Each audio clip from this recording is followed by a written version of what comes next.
काकभुशुंडी गरुण राज से कह रहे हैं, मुझे भक्ति का वर देकर प्रभु फिर बालकों का खेल करने लगे। नेत्रों में जल भरकर और मुख को कुछ रूखा बनाकर उन्होंने माता की ओर देखा और अपनी मुखाकृति और चितवन से माता को समझा दिया कि उन्हें बहुत भूख लगी है। यह देखकर माता तुरंत उठकर दौड़ी और कोमल वचन कहकर उन्होंने श्री राम जी को छाती से लगा लिया और अपनी गोद में लेकर उन्हें दूध पिलाने लगी और उन्हीं की लीलाएं गाने लगी। मैं कुछ और समय तक अवधपुरी में रहा और मैंने श्री राम जी की और रसीली बाल लीलाएं देखी। श्री राम जी की कृपा से मैंने भक्ति का वरदान पाया। उसके बाद प्रभु के चरणों की वंदना करके मैं अपने आश्रम लौट आया। काकभुशुंडी जी से राम कथा सुनकर गरुड़राज की सारी शंकाएं समाप्त हो गईं और फिर गरुड़राज काकभुशुंडी जी से हाथ जोड़कर बोले, हे प्रभु, आपने यह काक शरीर किस कारण से पाया? गरुड़ जी की वाणी सुनकर काकभुशुंडी हर्षित हुए और बोले, हे सर्पों के शत्रु, आपका प्रेम युक्त प्रश्न सुनकर मुझे अपने बहुत सारे जन्मों की याद आ गई। हे गरुड़ जी, जगत में ऐसी कौन सी योनि है जिसमें मैंने बार बार जन्म नहीं लिया? मैंने सब कर्म करके देख लिए, पर इस जन्म की तरह मैं कभी सुखी नहीं हुआ। मुझे अपने बहुत से जन्मों की याद है। मेरा पहला जन्म कलयुग में अयोध्यापुरी में शूद्र के शरीर में हुआ था। मैं मन वचन और कर्म से शिव जी का सेवक था, पर दूसरे देवताओं की निंदा करने वाला अभिमानी व्यक्ति था। मैं धन के मद में मतवाला, बहुत ही बाकवादी और बहुत उग्र बुद्धि वाला था। मेरे हृदय में बड़ा भारी दंभ था। यद्यपि मैं श्री राम जी की राजधानी में था, पर मुझे उस समय उनकी महिमा कोई भी ज्ञात नहीं थी। वह कलिकाल बड़ा ही कठिन था। सभी नर नारी पापों में लिप्त थे। सभी लोग मोह के वश में थे। सारे स्त्री पुरुष वेदों के विरोध में थे। ब्राह्मण वेदों को बेचने वाले और राजा प्रजा को खा डालने वाला था। वेदों की आज्ञा कोई नहीं मानता था। जिसको जो अच्छा लगे वो वही करता। जो डींग मारता वही पंडित कहलाता था। जो मिथ्या का आडंबर रचता और जो दंभ में रत रहता, उसी को सब संत कहते। जो किसी का धोखे से धन हरण कर लेता, वही बुद्धिमान कहलाता। जो झूठ बोलता और हंसी ठिठोली करता, वही कलयुग में गुणवान कहा जाता। जिसके बड़े बड़े नख और लंबी लंबी जटाएं होती, वही कलयुग में तपस्वी कहलाता। जो भक्षक और अभक्षक सभी कुछ खा जाता, वही कलयुग में पूज्य था। जो मन कर्म और वचन से झूठ बोलने वाला था, वह ही वक्ता माना जाता। सभी मनुष्य स्त्रियों के वश में थे। ब्राह्मणों को शूद्र ज्ञान का उपदेश देते थे। सभी पशु काम, क्रोध और लोभ में तत्पर थे।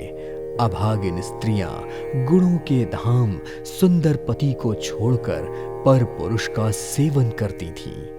माता पिता बालकों को बुलाकर वही धर्म सिखाते जिससे वह अपना पेट भर सके। शूद्र ब्राह्मणों से विवाद करते थे। जो मनुष्य मनमाना आचरण करते, वह पाप करते और प्रिय वस्तुओं का वियोग पाते। कुलवती और सती स्त्री को पुरुष घर से निकाल देते। पुत्र माता पिता को तभी तक मानते थे जब तक वह स्त्री का मुख नहीं देखते। जैसे ही अपनी ससुराल देखते, उनके कुटुंबी शत्रु रूप हो जाते। कलयुग में बार बार अकाल पड़ता। बिना अन्न के लोग दुखी होकर मरते थे। देवता पृथ्वी पर जल नहीं बरसाते और बोए हुए अन्न उगते नहीं थे। स्त्रियां सदैव ही अतृप्त ही रहती।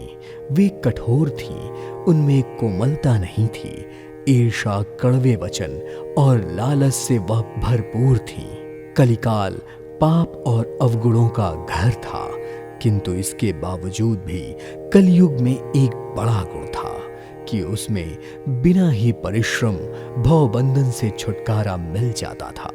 सतयुग, त्रेता और द्वापर में जो गति पूजा, यज्ञ और योग से प्राप्त होती है, वह गति कलयुग में लोग केवल भगवान के नाम जाप से ही पा लेते थे।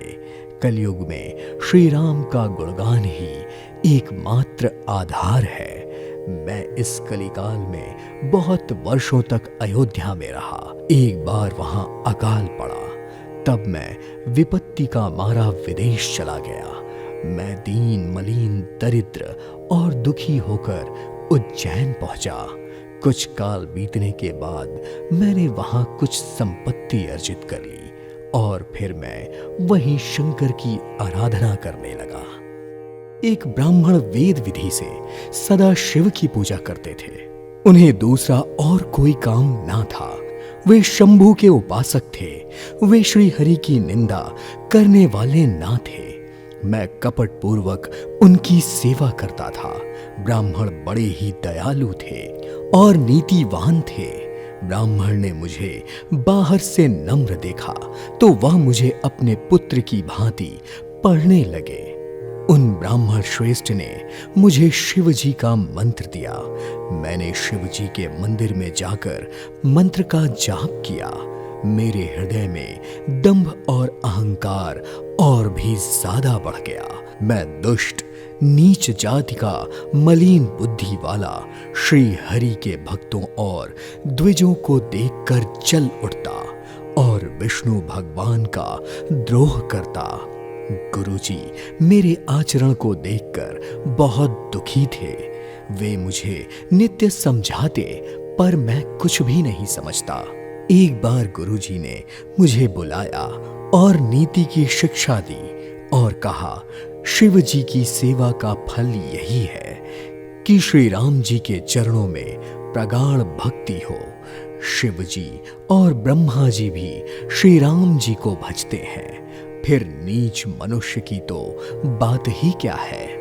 ब्रह्मा जी और शिव जी जिनके चरणों के प्रेमी हैं और अभागे उनसे द्रोह करके तू सुख चाहता है। गुरुजी ने शिव जी को श्री हरि का सेवक कहा। यह सुनकर मेरा हृदय जल उठा। नीच जाति का मैं विद्या पाकर ऐसा हो गया जैसे दूध पिलाने से सांप हो जाता है। मैं दिन रात गुरु जी का द्रोह करता। गुरु अत्यंत दयालु थे, जिसके कारण उनको जरा भी क्रोध नहीं आता।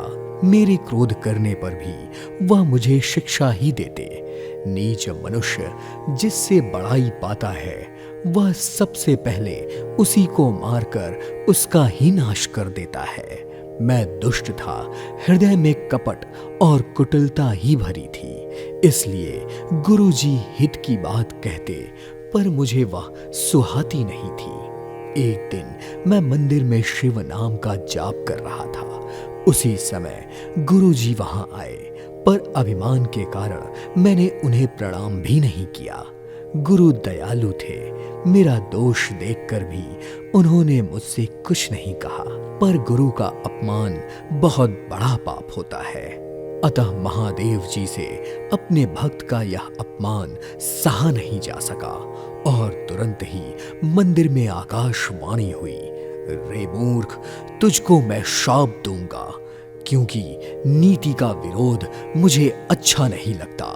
यदि मैं तुझको दंड नहीं दूंगा तो मेरा वेद मार्ग भ्रष्ट हो जाएगा।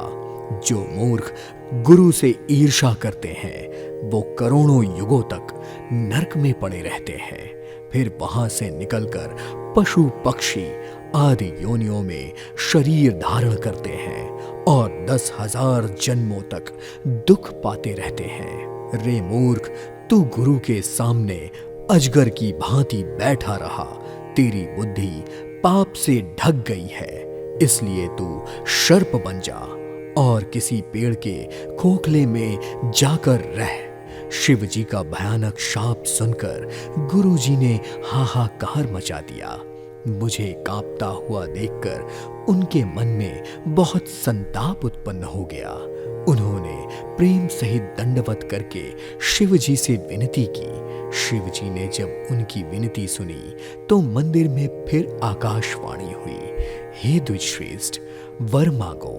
तो ब्राह्मण ने कहा, यदि आप मुझ पर प्रसन्न हैं तो पहले अपने चरणों की भक्ति दीजिए, फिर दूसरा वर दीजिए। हे दीनों पर दया करने वाले शंकर, अब आप इस बालक पर कृपालु होइए। थोड़े समय में यह शाप से मुक्त हो जाए।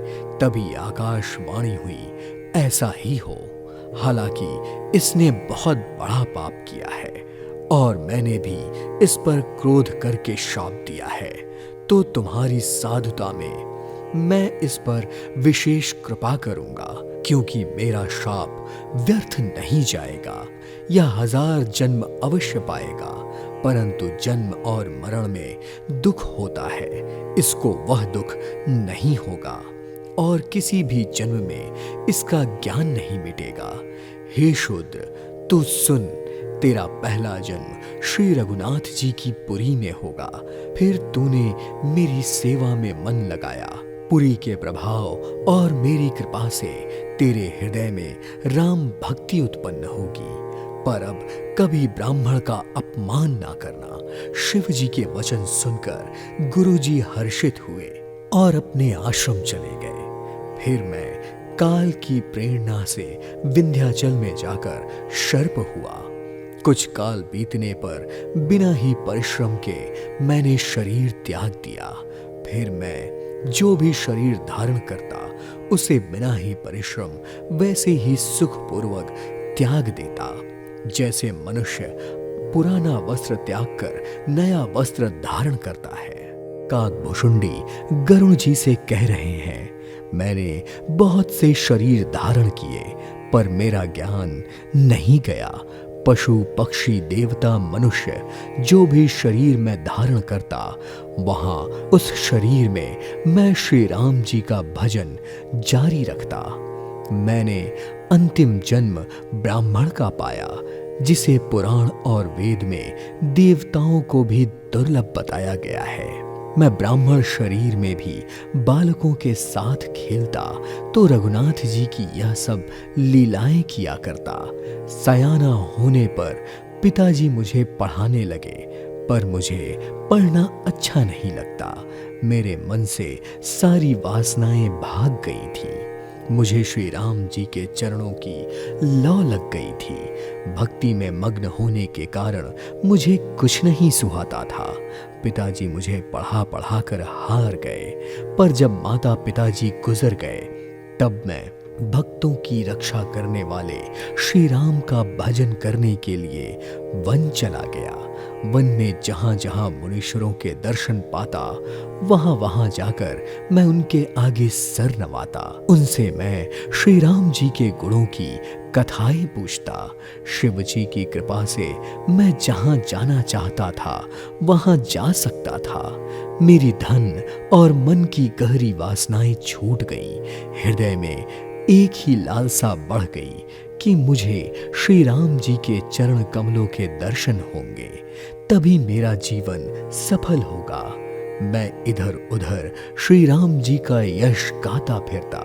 सुमेरु पर्वत के शिखर पर बड़ के वृक्ष की छाया में लेमशा मुनि बैठे थे।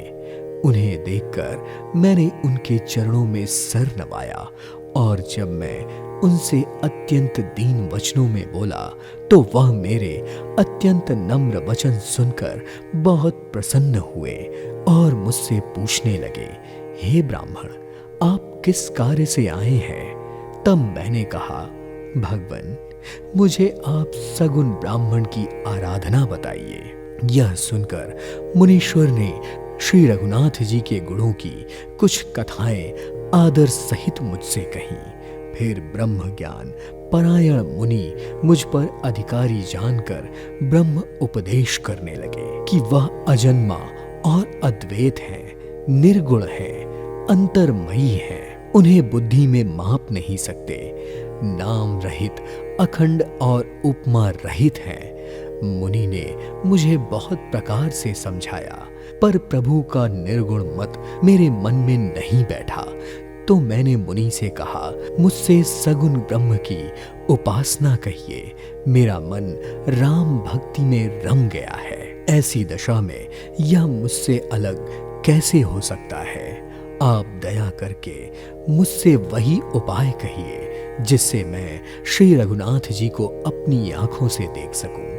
पहले नेत्र भरकर अयोध्या नाथ को देख लूंगा, फिर निर्गुण का उपदेश सुनूंगा। फिर मुनि ने हरि कथा कहकर सगुण मत का खंडन करके निर्गुण मत का निरूपण किया, पर मैं निर्गुण का मत ना मानकर सगुण का निरूपण करने लगा। मैंने उनसे उत्तर प्रत्युत्तर किए, जिसके कारण मुनि के शरीर में क्रोध के चिन्ह उत्पन्न हो गए। पर मुनि बार बार क्रोध सहित ही ज्ञान का निरूपण करने लगे और मैं वहीं बैठा बैठा अपने मन में अनेकों प्रकार के अनुमान करने लगा और अनगिनत युक्तियां सोचने लगा और मुनि का उपदेश भी नहीं सुनता था। जब मैंने बार बार उनके सामने सगुण का पक्ष स्थापित किया, तब मुनि क्रोध युक्त वचन बोले, अरे मूढ़, मैं तुझे सर्वोत्तम शिक्षा दे रहा हूं, फिर भी तू उसे नहीं मान रहा, बहुत सी दलीलें रख रहा है, मेरे सत्य वचन पर विश्वास नहीं कर रहा है और कौवे की भांति सबसे डरता है, तो शीघ्र ही चांडाल पक्षी कौवा हो जा। मैंने आनंद के साथ मुनि के शाप को सर पर चढ़ा लिया। मुझे ना तो कुछ भय हुआ और ना ही दीनता ही आई। तभी मैं तुरंत ही कौवा हो गया और फिर मुनि के चरणों में सर नवाकर मैं हर्षित होकर उड़ गया। मैं हर्ष सहित यहाँ इस आश्रम में आया। मुझे यहाँ निवास करते करते 27 कल्प बीत गए। मैं यहाँ सदा श्री रघुनाथ जी के गान करता रहता हूँ और चतुर पक्षी आदर पूर्वक मुझे सुनते रहते हैं। जब जब अवधपुरी में श्री रघुनाथ जी भक्तों के हित के लिए मनुष्य शरीर धारण करते हैं, तब तब मैं श्री रघुनाथ जी की नगरी में जाकर रहता हूँ और प्रभु की शिशु लीलाएं देखकर सुख प्राप्त करता हूँ। फिर अनेकों शिशु रूप को हृदय में धारण करके आश्रम वापस आ जाता हूँ। मुझे अपना काक शरीर इसलिए प्रिय है क्योंकि इसमें मुझे श्री राम जी के चरणों का प्रेम प्राप्त हुआ है। इसी शरीर से मैंने प्रभु के दर्शन पाए और मेरे सब संदेह दूर हुए। काकभुशुंडी के मंगल वचन सुनकर गरुड़राज सारे संदेहों से मुक्त हो गए और प्रेम युक्त वचन बोले। श्री राम जी की भक्ति रस में डूबी हुई आपकी वाणी सुनकर मैं कृतार्थ हो गया। श्री राम जी के चरणों में मेरी प्रीति हो गई है। आपने मुझे परम सुखी कर दिया। मेरा जीवन और जन्म सफल हो गया है। आपकी कृपा से सब संदेह चले गए हैं। अब आप मुझे सदा अपना दास ही मानिएगा।